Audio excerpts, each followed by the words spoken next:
I'm a small town girl from a small family, no real aspirations to be a public person. I accidentally got into the spotlight. It was like sink or swim. Everything you ever see anybody do, there's been 10,000 hours behind it and blood, sweat and tears. Absolutely. I've seen that time and time again, over and over again in my own life, in my husband's life, in my family's life, in people that I meet's life. Like nothing is just, as it seems.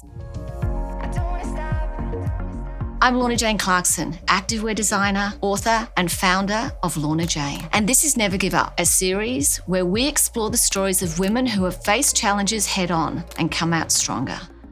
In this episode, I'm joined by Jules Sebastian, a dynamic stylist, author and host of Tea with Jules. We'll uncover how Jules turned a modest beginning into a captivating career while balancing on-screen charisma with a vibrant family life and genuine passion for giving back. So we both admitted to be really nervous, so don't be nervous. Okay, you don't be nervous either. Yeah, I'll try not to.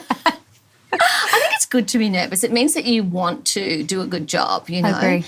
And I really want people to know your story and feel the same way about you as I do. Because I don't know what year it was, you might be better at that than me, but the first time we met was when you hosted Active Nation Day for me in Sydney. Yes. And then I went on to be with you know what? I actually think that you invented the podcast because I went on your Tea with Jules, which I think was YouTube then. Yeah, it was. Yeah, it was just YouTube. It wasn't because podcasts weren't a thing. I'm saying my age now, but yeah, I started Tea with Jules. Yeah, so we just want to put it on the record. Pioneer. Tea with Jules started the podcast era. So I think you should bring it back. I really think you should. You know what, Lorna? Watch this space. Watch this space. You heard it here first. It was my idea. But you also wrote about our Tea with Jules in your book. Yes, Honesty. I love this book. It is so beautiful. You. And I think I reread your introduction, or what was it called? Let me think. The Forward by Guy. Oh, I know. That was hold on to very that sweet. Guy. That was good. That made me cry, for sure. Well, it made me close to tears. Yeah. And then your introduction was incredible. You speak and you write from the heart. Mm-hmm. And I think that's why people fall in love with you. Well, that's why I've fallen in love with you. So thank you so much for coming on today. I'm so excited to be here, really. Made you a cup of tea. Thank Can you. we cheers that cup of tea? Thank you. Cheers. Yes. What have you got in yours? I've got peppermint. Oh, yum. Because I'm actually shaking a little bit because I've had a bit too much coffee. I've had 2 coffees already today as well. So I need to calm down and have a cup of tea. Hope we didn't get that slurp on the microphone. That was mine. Okay, so let's get started. I'd really like to start at the very beginning. Mm-hmm. You describe your childhood as being typically Australian, growing up in a safe suburb in Adelaide, happy family. Tell us more about that and who were your biggest influences and what was it like growing up as the young Jules? Well, it seems like so long ago now, Lorna. No, it was. It really was like... I was saying this to my mum the other day. I was like, no notes, Mum, on my childhood. It was such a beautiful, safe experience for me. Growing up in Adelaide, that's where I was born. My mum, my dad, my 2 brothers, one older, one younger. I was the girl in the middle. How was that, girl in the middle? It was okay, It was nice to be the only girl because, bit of a daddy's girl and just being the only girl and the one in the middle, it was just like everyone just liked me. And my older brother was 6 years older. He's since passed now, but he was 6 years older than me.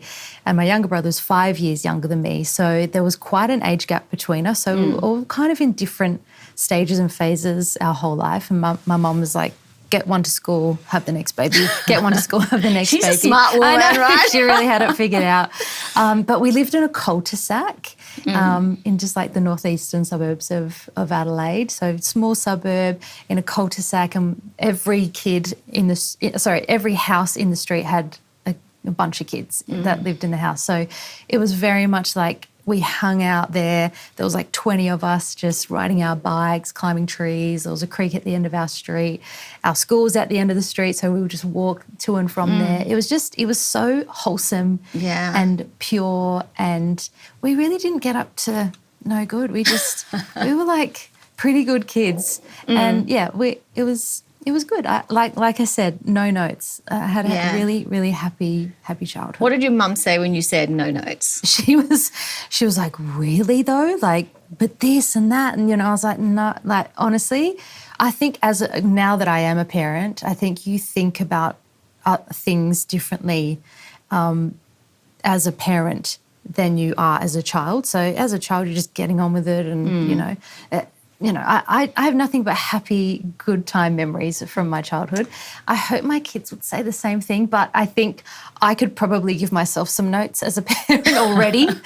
So I understand my mum. Well, there's a lot of pressure now, I think. I haven't had children, but all of my friends have.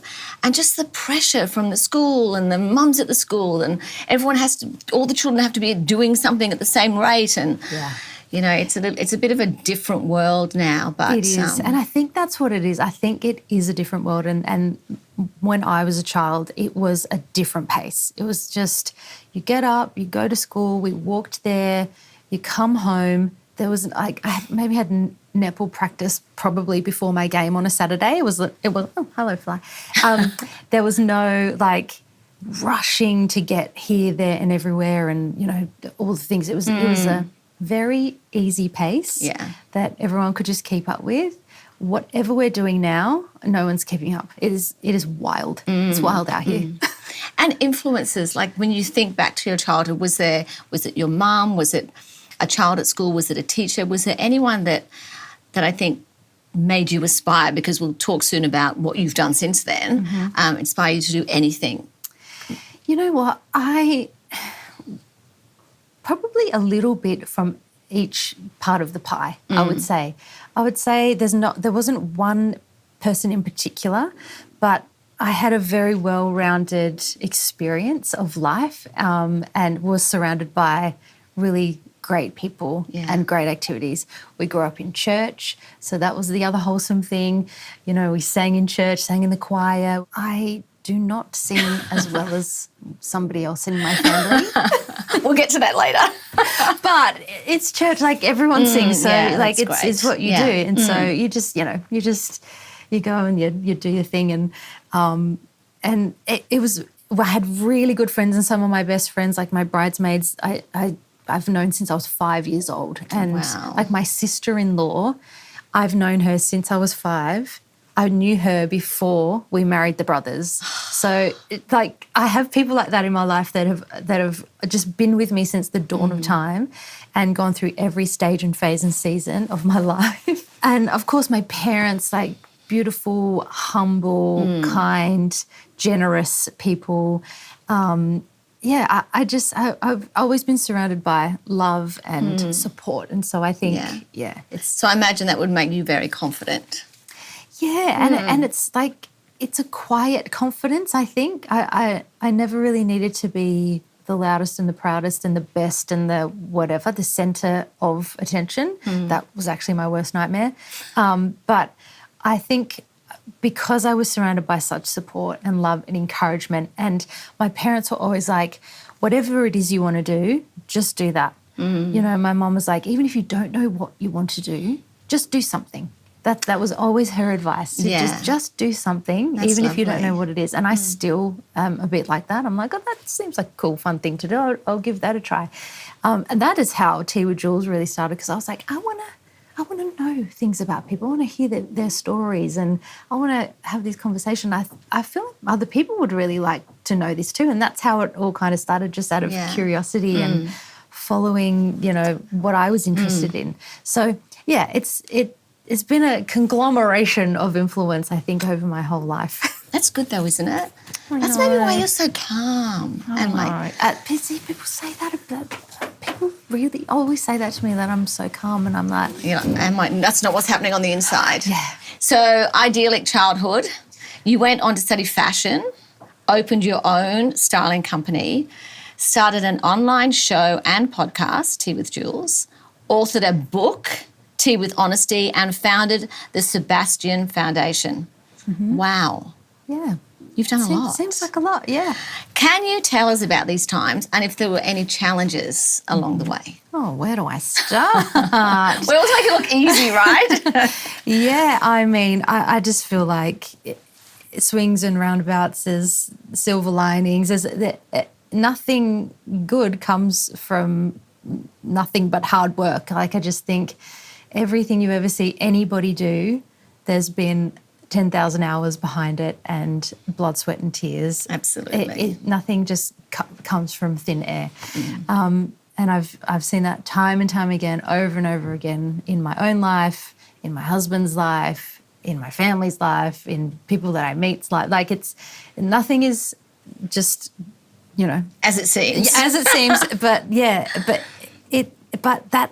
I love that. Like, I love that it doesn't come easy, because once you get where you want to go, the reward is just so much greater, and you feel so much more fulfilled and proud of yourself that you've pushed through and you've gotten through the hard things. So I think that has always been my mantra, is to follow my curiosity where that goes, because I have a bit of a unique life where it started out very, every day and very normal, and I thought it was on one path, growing up in Adelaide with my family and all that.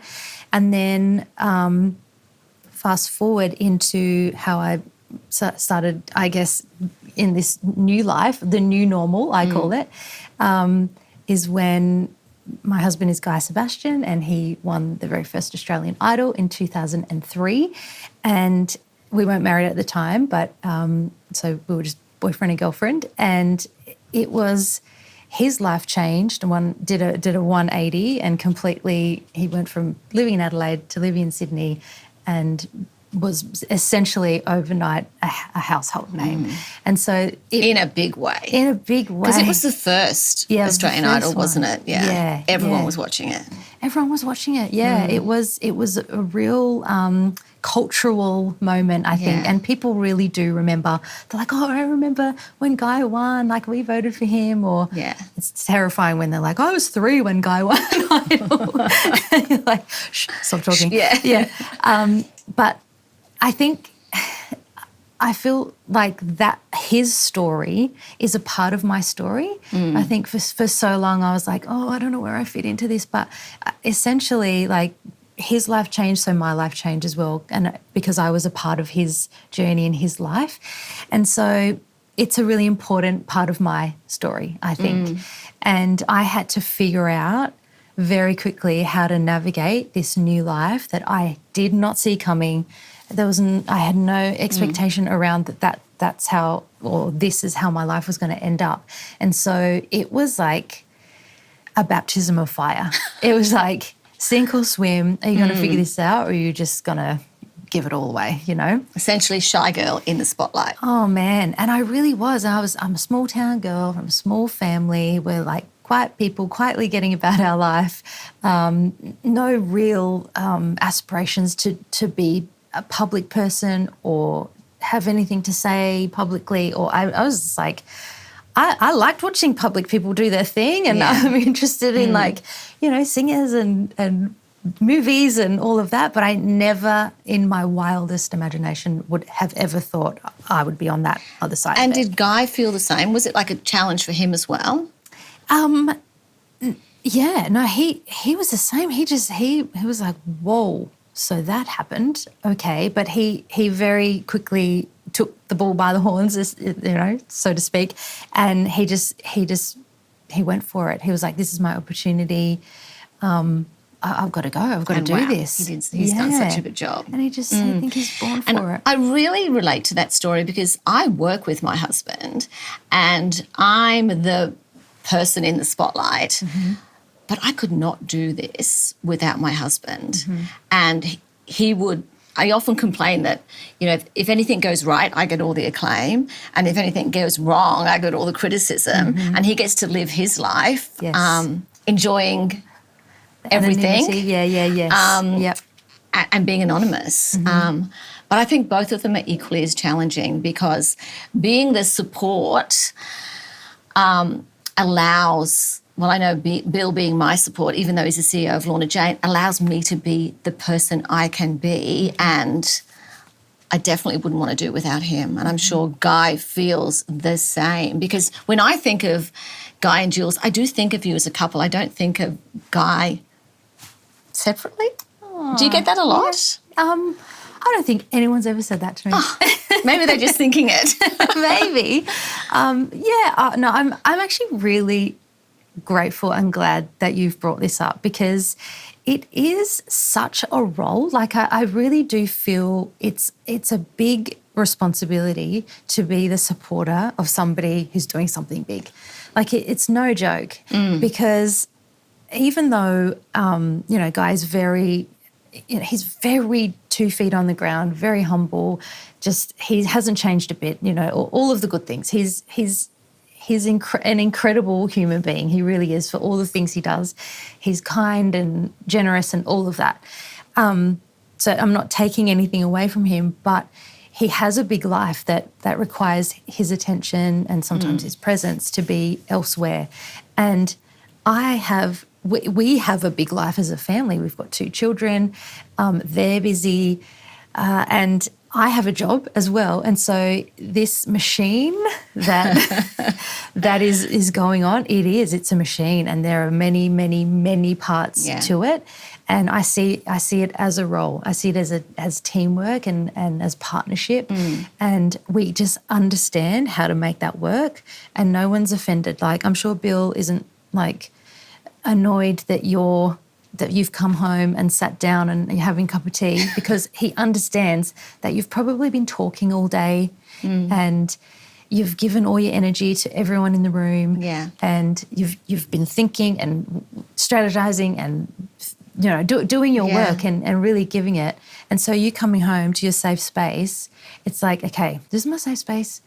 I've got nothing more to give. Just give me 10. It's fine. And and I think your person understands that. And I think we have, you know, made a life of that understanding. I'm like, okay, that, you know, you're over there in your machine, I'm over here in my machine, and we're making this whole big machine work. And it's harder than it seems.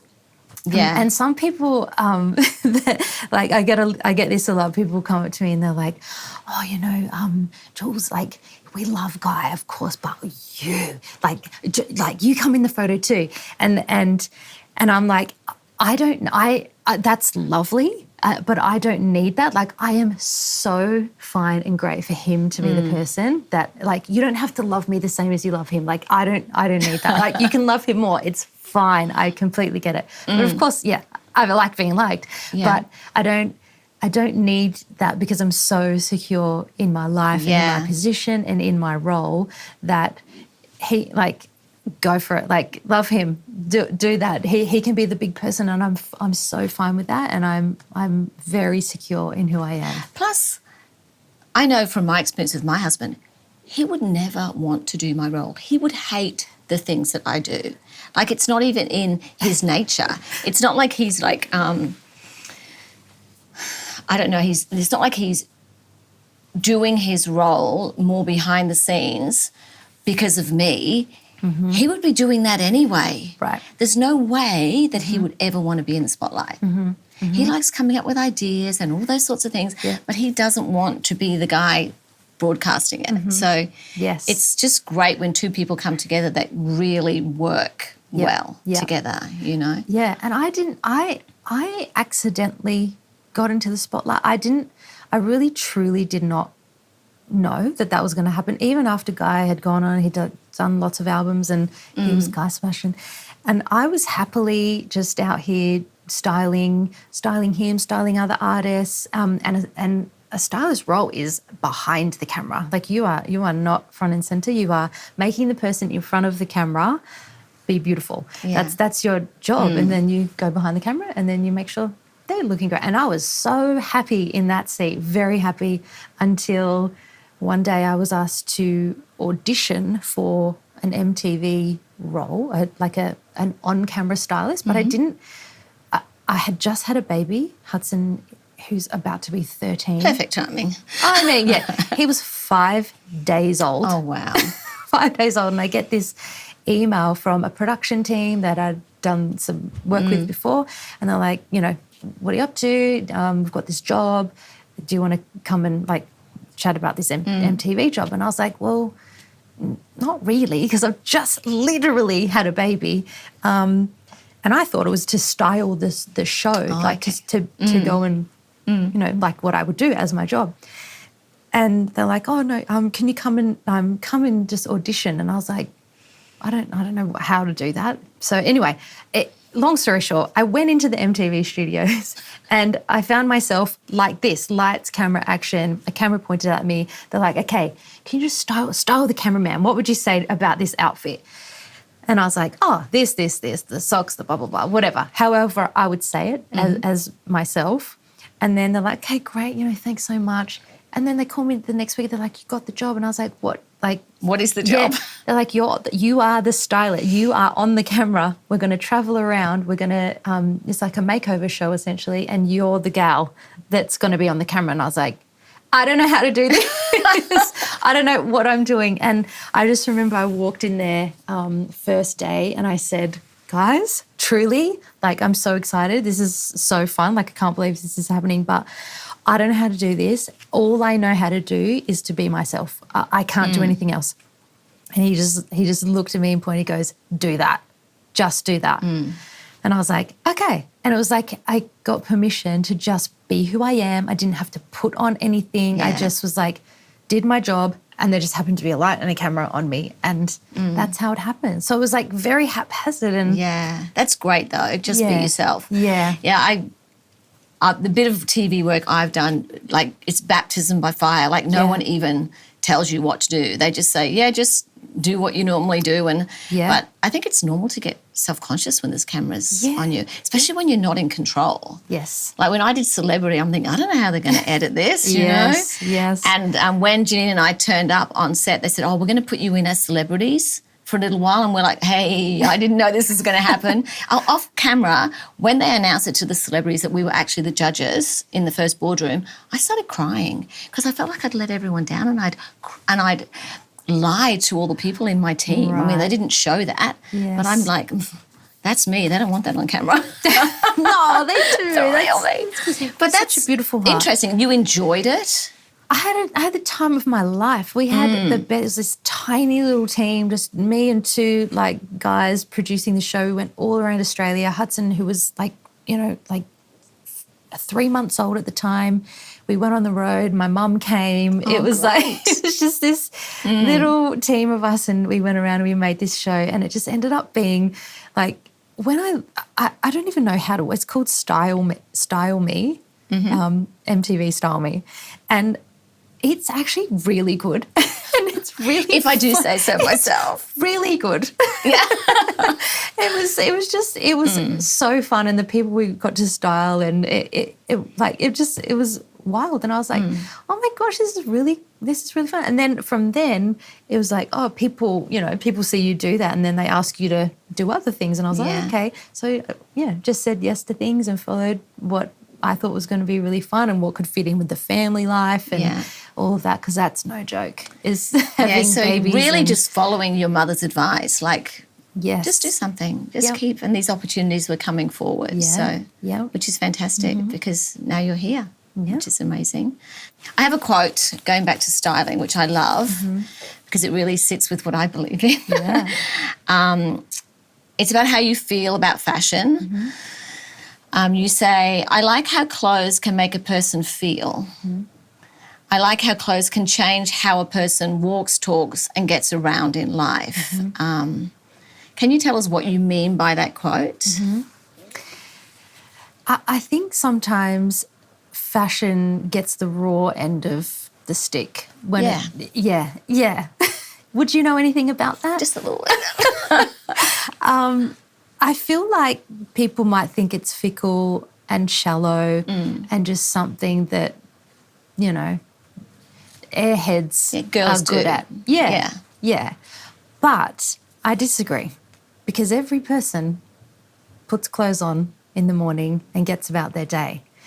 And I think when I was working as a stylist, my favourite moment of my job was when I put something on somebody, put somebody in an outfit, and they looked at themselves in the mirror and they saw themselves for the first time like they've never seen themselves. They've never felt like that. They've never looked like that. They've never thought about themselves looking like that. And to see someone's face change and their whole demeanour and their shoulders go back and they feel, you can see that they feel beautiful. Yeah. That there is nothing like that moment for somebody. More confident.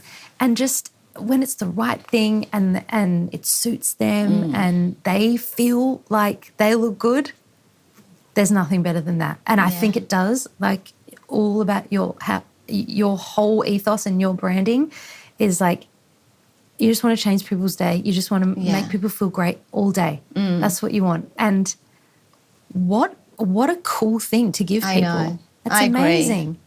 Yeah, because I started Lorna Jane because I wanted to change the way women live their lives. And I knew if they would put on their activewear in the morning, they would move their bodies more. I mean, there's not millions, but there's so many surveys saying that is true, that people say, when I put on my activewear, I feel motivated to go to the gym or motivated to move. So there is a cognitive effect that clothing has on you. So whether you're feeling more beautiful or more confident or actually feeling like you've got your shoulder pads in today so you can go to that board meeting or you're putting on your activewear, I think it does make a difference. And what we do actually matters. I mean, even when I started my business, it's like, oh, you do fashion and it's activewear and I'm not going to give you a store because you're never going to be able to pay the rent. You know, it was this me as a young woman or young girl, people thinking, oh, she doesn't know what she's doing. She's just talking about fashion. And, you know, I don't think you get that so much now. But back in the day, you used to get it a lot, you know. Yeah. Did you ever experience that? Like people just thinking, oh, you're just the frivolous person who all you can think about is clothes. Well, I probably thought that about myself. Never. Why would I wear these uncomfortable shoes? Like, they look so great. Oh, but can we talk about shoes? We both got really cool shoes on today. I love these shoes. I love yours too. Oh my gosh, I love them. You know what? I was just, as you were saying that, I was thinking, even now that I'm older and, you know, a bit more people kind of are interested in what I'm wearing or whatever, or you get the opportunity to be photographed or, you know, that kind of thing. Even us, we are like, oh God, should I be wearing this? Or do I feel good in this? Or does this look okay? Like I still doubt myself all the time. When you get to my age, I mean, I'm 60 now, and like the girls at work will say, oh, you know, can we have a picture of you in the activewear? And they want me to show my tummy. I'm like, I'm 60. Like, don't you think people are going to start thinking she shouldn't be doing that now? You are the hottest 60-year-old I've Thank you. ever seen in my life. I do try. No, you are hot. Thank you. And I do, like, you know, and then the other side of me says, well, I should be able to wear whatever I want, you know? Yes. But yeah, But like less midriffs coming up. Last night, can I just, like, this is the wild journey of my life, of a day. Last night, Guy's in a movie right now, Lorna. I don't know if you know this. He's a movie star now. Yeah, he's in a movie, Bollywood movie. I'm not actually really surprised. So last night, on a Monday night, you know, after school pickups and making everyone dinner and getting ready for all the normal things that you do. Yeah, I was like, okay, now off to a movie premiere, good. So off we went and I had this outfit on and it's beautiful. But my pants were very tight.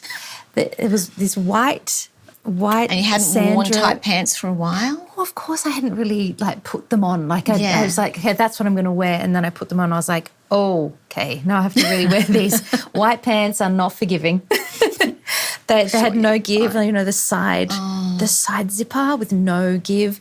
And then there's like a little waistcoat. And I was like, and then I had to sit down and watch a No, movie. you don't sit down. You should have stood in the corner. Couldn't breathe. I ate no popcorn. And then I was like... And did you get home and just like eat like crazy? Yeah. Because now you could because you could breathe. And then today I was like, okay, I'm going to wear my loose jeans. Fashion is pain, but it shouldn't be. That's why I design activewear. Yes, stretchy pants. Exactly. Okay, let's talk a little bit more about Guy. I'm going to have to check out this movie. You met your husband, ARIA Award winner and multi-platinum Australian artist, Guy Sebastian, when you were just 13, or was it 14? Yeah, about 13 13 and a 14, half, we'll say, right? Sure. I want to know how you met and when you started thinking of him as more than a friend. Come on, I want to know all the nitty-gritty. Okay. It's such a wholesome story. It's so cute. Basically, like I mentioned before, we grew up in church. Guy, actually, he was born in Malaysia and he moved to Australia when he was 6 years old. He moved to Melbourne first, and then his family moved to Adelaide when he was about 11 or 12. I know, right?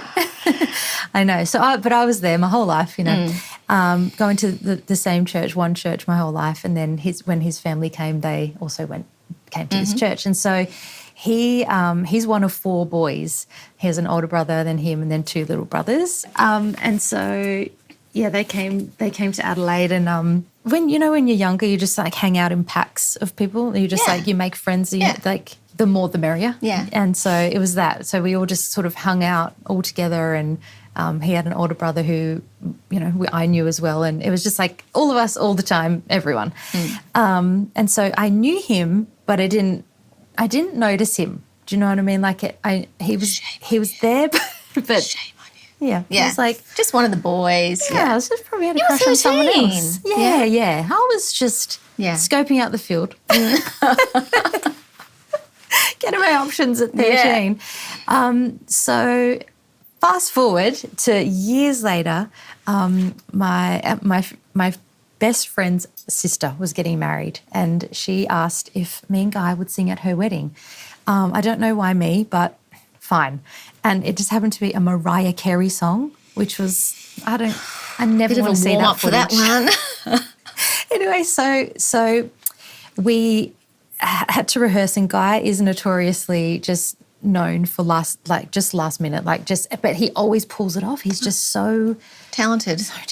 Yep. And he was always worlds above everyone, in the singing sphere. So I was like, well, can we run this song? Like I don't want to get our outfits and sing. Get our outfits and sing. On that, we weirdly wore matching outfits, and we didn't know what each other was wearing. Grey and black. Yeah. And I had the full Meg Ryan haircut at the time. You remember that? I read that. I did that too. I did that Meg Ryan cut, but I was a bit older than you. But I did that too. It was a cute cut. It was a cute cut. Yeah. Not on me, though. On Meg Ryan, it was beautiful. But It would have been cute on you. I thought it was cute on me. I should look back. I probably wouldn't now. I think it would have been better on you. But anyway, I had my Meg Ryan, had my cute, grey and black outfit on. He came over to my house, so my mum and dad's house where I lived, and because I was like, we need to run this song. So he came to the door, and I opened the front door, and it's the first time that I noticed him. And I was like, bang. Yeah, he had his little suit on, and he was there, and it smelled good, and I was like, I've never noticed you before. I was like, you're pretty cute. So that was it? That was it. And then we ran the song, we performed it, it went well. And then from that day on, we were just inseparable, best friends, just for about a year. And so we really got to know each other. We were best friends, and then it got to that awkward, like, oh, no, I think I like you, got the feelings, and we didn't want to ruin the friendship and all that. So anyway, we jumped in. Because there was something that I heard, okay, so that he asked you on your first date at an ATM machine. Okay. So I need to know all the details, like what he said, what you said, and where did you go on your first date? Okay. I don't know if we went on a first date, but I know. So you said no? No, I didn't say no. No, so this is how it happened. So once again, hanging out in a pack of people, and we were all out to a cafe just for like a late kind of dinner. And it was like a pizza bar kind of thing. And we were sitting there and he's like, oh, I've got to go get some money out at the ATM, back when people got money out at ATMs. So, so he's like, come for a walk with me. So we went for a walk and he's just there. And then, you know, when you're like, oh, something, he's going to say something, you know, that weird feeling. I remember like, when Bill proposed to me, I just knew it too. It's like a weird, like... Yeah, it's like an energy shift. And I was like, oh no, what's happening? And then he was like, you know, said, oh, like, can I talk to you? Word for word, I need the exact words. I can't remember on. word for word. Something like that. I need to talk to you. Well, I like you. I like you like more than a friend. Yeah. And he's like, but I don't want to ruin the friendship, and I don't know where this is going to go. And I was like, okay. And I was like, this is happy. Yeah, happy? I was so happy. Of course, I was like, okay, this is cool. This is like. I probably was never going to say it ever. I would never have brought that up, so I'm glad he did. And then I was like, okay. And I'd never had a boyfriend before. Like, that was my very first anything. That's so cute. I know. Very first, like, kiss, holding hands, like anything. And so I was nervous, but he was very gentlemanlike. Oh, that's good. And then of course. And then I was like, okay. And then we walked back to the cafe, and he like went down one end of the table, and I went to my best friend, and I was like, ease into it. I was like, I've got a boyfriend. So cute. And I was like, yay. Aww. Yeah. And that was it. It's almost at that stage where it's like, oh, he likes you. Yeah, it was very cute. And you're still together. How many years? Oh, man. We've been married for 16 years. It'll be 17 years coming up. I don't have my wedding ring on, Lorna, because I broke my finger playing netball, and my wedding ring doesn't fit over my We'll big forgive you. knuckle. So 16 years, yeah. And so plus 8 before that. So don't tell me to do maths. But that's good. That's long great. time. We sort of talked about this, but you might have something else to add. When he was 21, Guy won Australian Idol. And it was so much bigger than winning something like that now. I just need everyone to sort of appreciate that, because it was the only one. And I think everyone in Australia was watching. And you were both thrown into the spotlight. I mean, I'm sure he knew that was going to happen, but for you, it was like, oh, do I need to be part of this? And you've been quoted as saying, essentially, we sort of grew up from our very early 20s with a lot of eyes on us, and which I can imagine would be extremely difficult at that age, 21. Can you talk about that? And what did it do to your relationship? Did it make you stronger? Was it challenging? Like, what did that mean for you? And obviously you came through it and everything's incredible. So can you share that time with us and how it felt? Yeah, it's a very weird, unique feeling. I think it's not very relatable. It's not something that is easy to understand if you haven't been inside of it before. But I think the saving grace of the whole thing is our upbringings, our families, and our common values and morals and how we agree to live our lives. I think that is the common thread that has kept us going the whole time. So there's a whole, world going on, and it's a big world, and it's public at times, and, everything's sort of out there.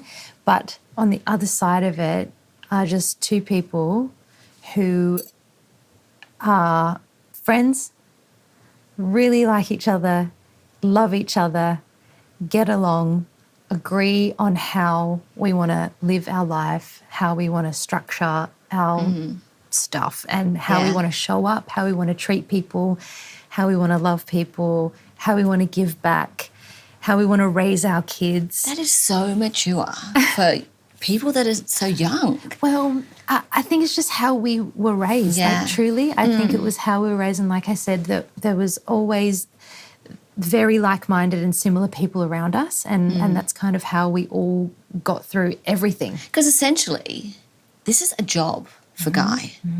And it can be treated like a job. I mean, it does come into your personal life as well, but it is a job.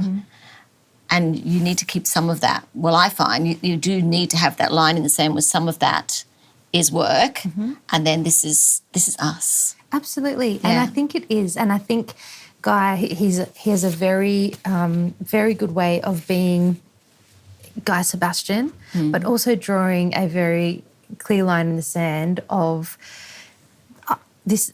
I am still me as a person, and I think he's done such a good job of remaining very humble and the same. Like, if anyone can say it, I can say that he is the same. He has all the sameness that he ever did, and he's just brought that into what he does now. So, to me, it's just like he was born for it. It's just like lack of ego. Like, he doesn't have a big ego, and he really doesn't. Like,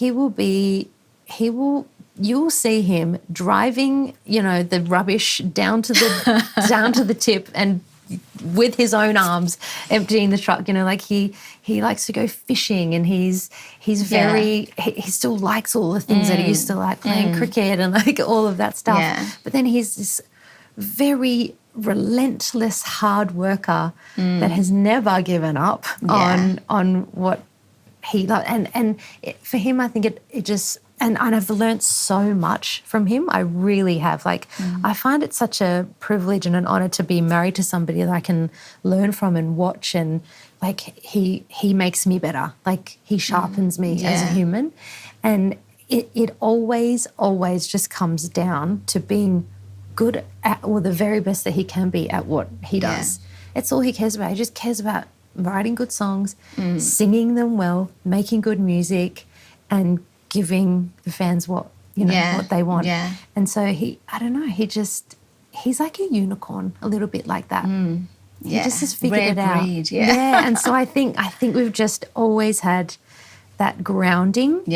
And what's really special is that we've had each other. So we know where each other comes from. Like, we're not getting away with anything. Like, I can't change because he's not changing, and he's not changing because I'm not. Like, I know, holding each other to account. Each other to account, and I don't want to change. Like, I don't want to be anyone else. I'm okay with who I am, and so is he. And so, just get on with it. And the other side of it isn't. It's not real. Like, it's not what matters. It's not. The fame side of it, and the numbers and the followers and all of that is, it comes and it goes, and people change their mind about you and all of that. And not to say that I've been unbelievable amount of support for both Guy and I in our careers and our lives. But it's like this. It's like this every day. It's a roller coaster. You don't know what's coming. Like, you wake up in the morning, you don't know what's coming that day, and you just got to hold on to your hats. But what you can hold on to is the real stuff. Is the stuff that's inside of you, and what you believe in, and what you want to stand for. And I think we've just held on to that, which is great. And without that grounding, it's hard to not let success destroy so much about a person. So you can take a lot of the credit for that too, I think. But in the prologue to your book, which I love, by the way, if I haven't already said that, Guy writes it. And he, I'll find it here somewhere. Oh, here we go. It's in the foreword to your book. Guy talks about you being his rock, riding with him through the lows and being his biggest cheerleader through the highs. So that really reinforces what you're saying, like, you're saying you're learning so much from him, and then he's saying it's the same from you. He's looking to you for advice when he maybe is getting caught up in things, which is human, right? And I think no matter whether it is a partner in life or a friend or your mum and dad or an aunt and uncle, a grandmother, it's important to have those people in your life. I find when I'm around the people that I'm close to, my family, I don't pick up my phone. I don't check in on work or in on social media and things like that. And I sort of say to myself, well, I'm really living my life when I don't have to think about that, When I have too much time to think about that, I think you need to go and do something real, Lorna. Yes. And it's true, right? Yeah. No, it is. It is. And I think that is essentially things you can separate. Yeah. I think, it can, when it comes to social media and sharing and that kind of thing, it can really take it out of you. It's exhausting to be like, okay, we'll take a photo of that, I've got a video of that, I'm here now, blah, blah, blah, blah. And you miss the moment. You miss the moment because you're too busy trying to capture the moment, but you forget to be inside of the moment. So, it's... How do you balance that? Like, how do you, how do you balance that, what you're willing to share and what you keep for yourself about you and Guy, but also you and your family? It's a fine balance for sure because it's one and the same. Like I always say, like our life is our job. Like it's very hard to... People want to know. Yeah, it's hard to separate the two. And so I understand that. But also I think I'm so blessed with the community that I've got on social media. Like they are so kind and sweet and encouraging and like they're beautiful people. Yeah. And so I feel very blessed that I haven't had too much of a hard time on the platforms that I'm on. And same for Guy, like, his fans have been with him since day one and they just love him. And so I think for me, I'm quite fiercely protective of my boys because it's not their decision that this has happened to, their parents. And so I want that to be their decision if ever they want to, go down that path or whatever. But I never wanted to make that decision for them. And so I've kept that quite, I haven't shared too much. Every now and again, a photo, but I always ask their permission. I always ask them. Yeah, so... Do they ever say no? Yeah, all the time. Don't like that picture, Mum. Can we take another one? Yeah, especially now. Hudson is going to be 13 and he's starting to really care about So that's like full circle. That's like when you and Guy started being friends. Oh, my gosh, don't say that. Maybe he's already met his person who he's going to marry. Just watch those ATM machines, all right? Of course, this podcast is about never giving up and we're asking everyone on the show to share with us their never give up moment. I mean, I'm known for saying it's okay to feel like giving up as long as you don't. Do you have a never give up moment? And if you do, we would love to hear of it. I feel like I have endless stories about never giving up. I feel like my whole life is a daily decision to never give up. And I know that sounds like I have a terrible life and that everything's hard. But truly, I just think, like I was saying this to my 10-year-old Archie, he's just started a new school and, he's just trying to make friends and fit in and figure it out and all of that. And I said to him, you know what, like all you have to do is keep showing up. Yeah. Just show up. It doesn't matter if it's hard. It doesn't matter if you're having the best time ever. Just be there and show up because you will get through the hard bit. And I know that of life and I trust that of life, that it throws you everything. It throws you everything all the time. It throws you things you never see coming. It throws you great things you never see coming, and it also throws you really tough things you never see coming. Yeah. And it happens to everybody. It doesn't matter who you are. It doesn't matter how famous you are, what your last name is, where you went to school, how much money you have, what house you live. It doesn't matter. Everybody has something that they are thinking about, battling through. It's astounding. And so I just think every day is a new day to never give up. Yeah. To just get up, show up, and get through whatever it is that you've got going on. Yeah, and I think if you teach your children that early on, they will be able to make that decision to say, oh, I feel like giving up. Why am I doing this? That's the reason I'm going to keep going. Yeah. If they learn that early on in life, it will be a practice that they can take into their whole life. Yes, because I think the thing sometimes we forget when we're in the mud, when we're in the hard bit, when we're in the grief and the sadness and the fire, I think we forget that it does pass. Yeah. Like, how many times have you gone through something and you're like, I'm going to feel like this forever. This feeling is never going away. Why is the world still moving? Why is the world still moving? Yeah. Why is everyone getting on with it? Why is it easier for everyone else? All of those things. But I always just think in those moments, I always think, okay, I've felt this before. I know what this feeling is. I've done hard things before, and you know what?